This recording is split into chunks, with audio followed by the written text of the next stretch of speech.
جب Modi election campaign چلا رہا تھا اور ابھی ہندوستان کا الیکشن نہیں ہوا تھا تو عمران خان نے کہا مودی کامیاب ہوگا تو مسئلہ کشمیر کو حل کر دے گا.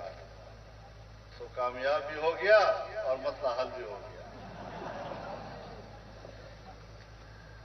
اس کا معنی یہ ہے کہ آپ کشمیریوں کے انسانی حق کو چھیننے والا، آپ کشمیریوں کے اور خطہ کشمیر کی خصوصی حیثیت کو ختم کرنے والے کی انتخابی مہم میں حصہ لیا ہے.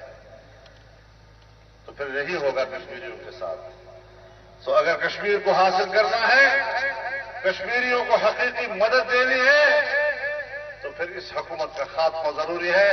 اگر یہ حکمران رہتا ہے تو پھر اس کے بعد کشمیر کا جو کچھ رہا سہا ہے وہ بھی نہیں رہے گا.